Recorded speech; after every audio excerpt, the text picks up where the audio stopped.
Welcome to the Ambitious Bookkeeper podcast.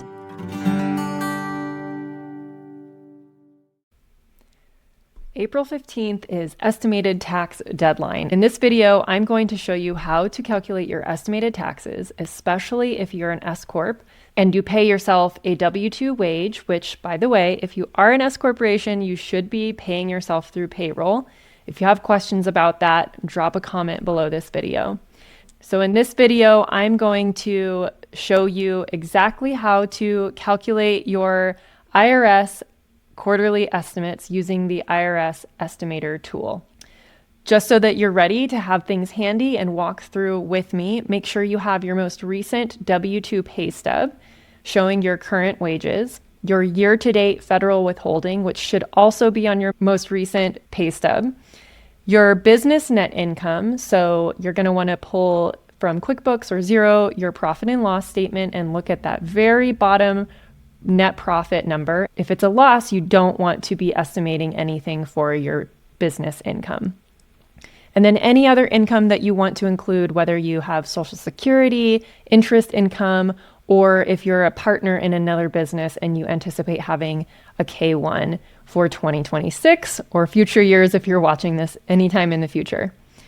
You also want to make sure that you look at your own state websites to understand what tax bracket and obligations you have for estimating on that side of things if your state has state income tax.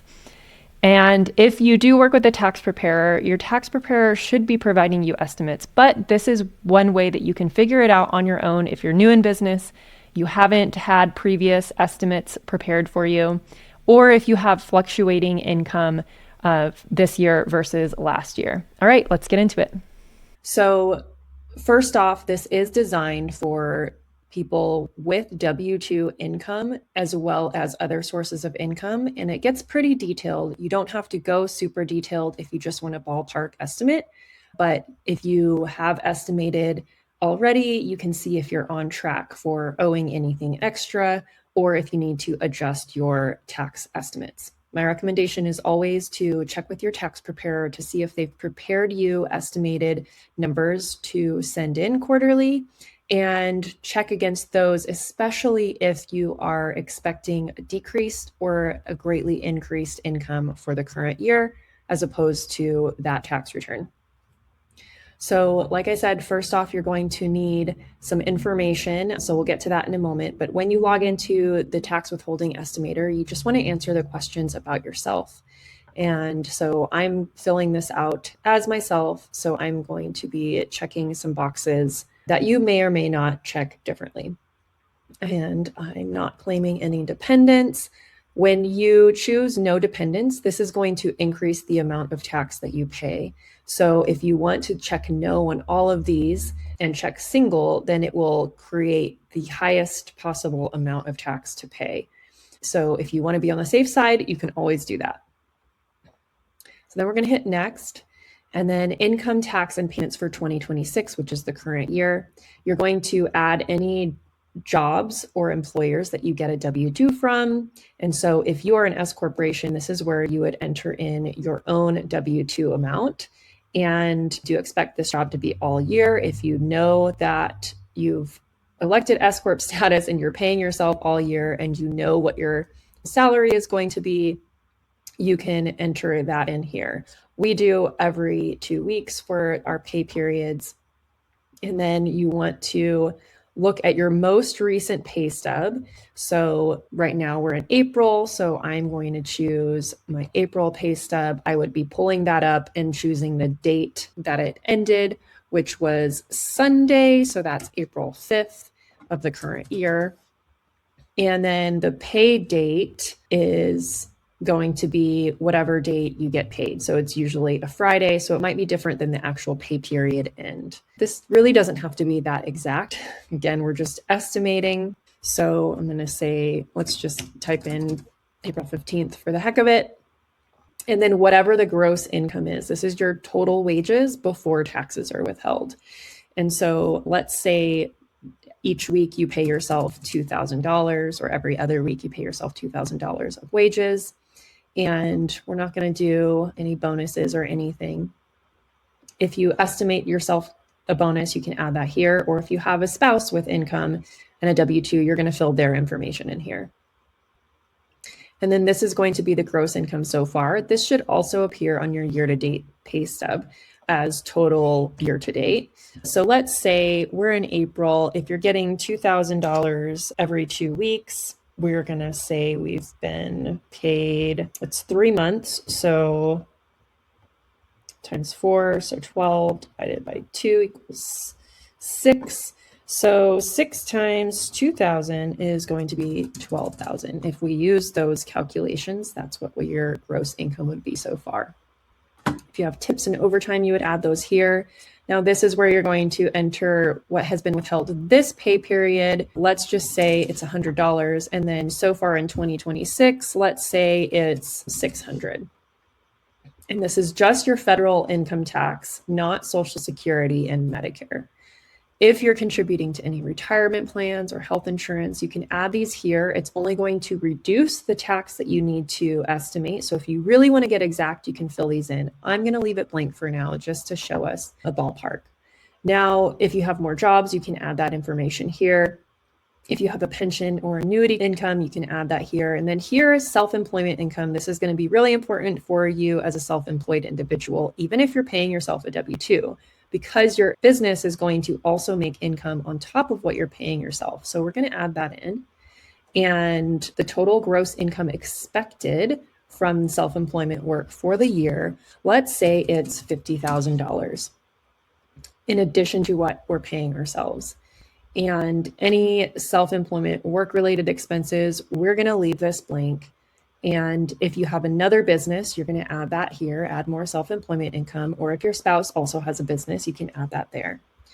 If you're getting any Social Security income, you want to add that in. That's only typical if you are above a certain age or you've had a death from a family member and you're receiving their Social Security. Unemployment income, if you've received any of that this year, you would want to enter that.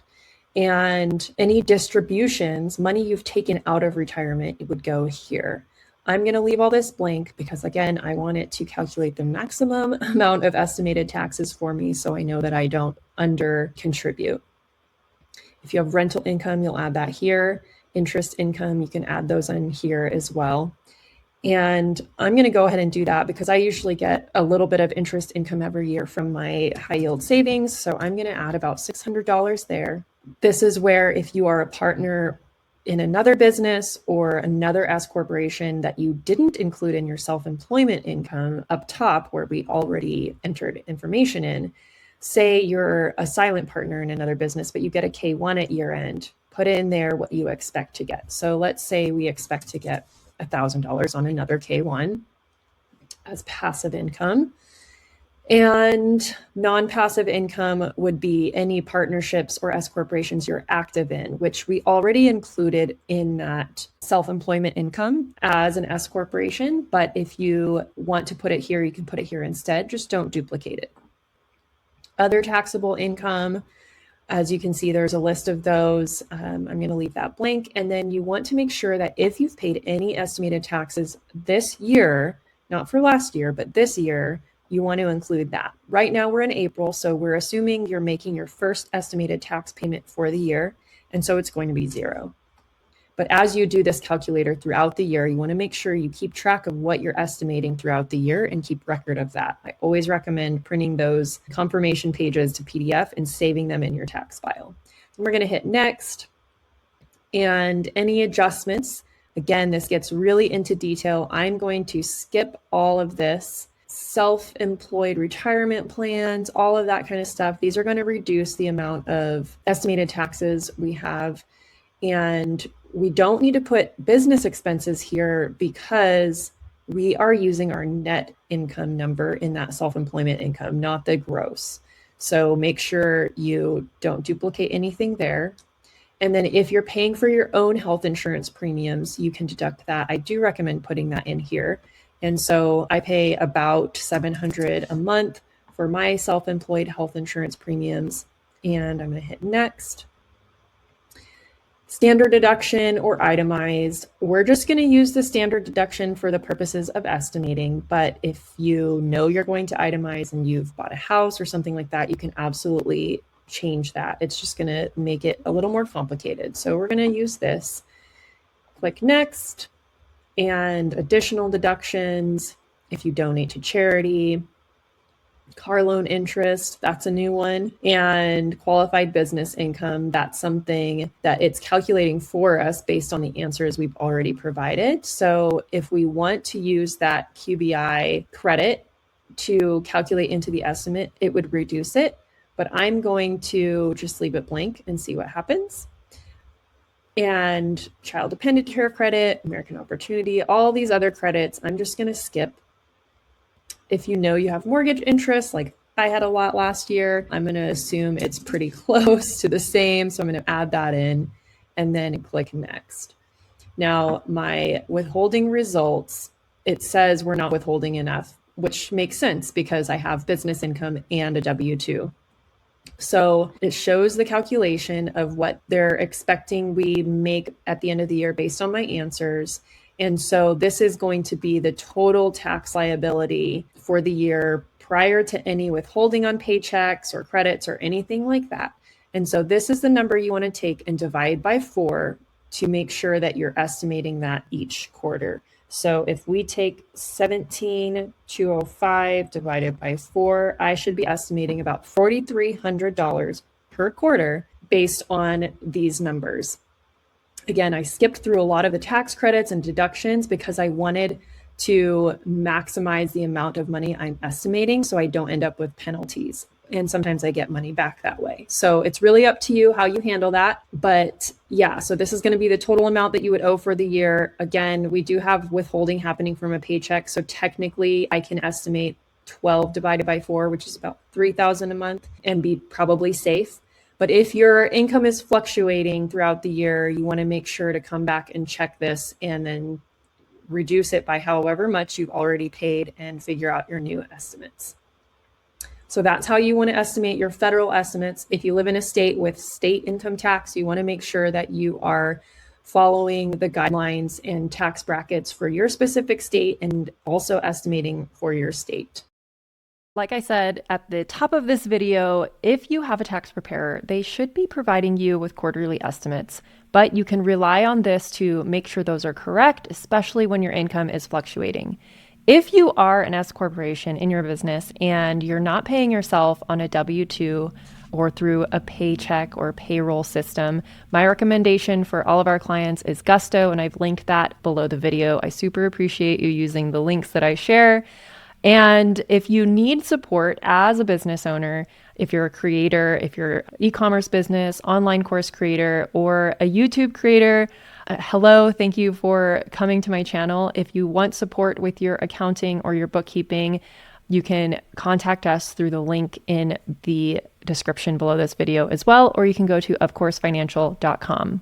If you're a bookkeeper or an accountant and you want to grow your business, I've also got links for you in the description.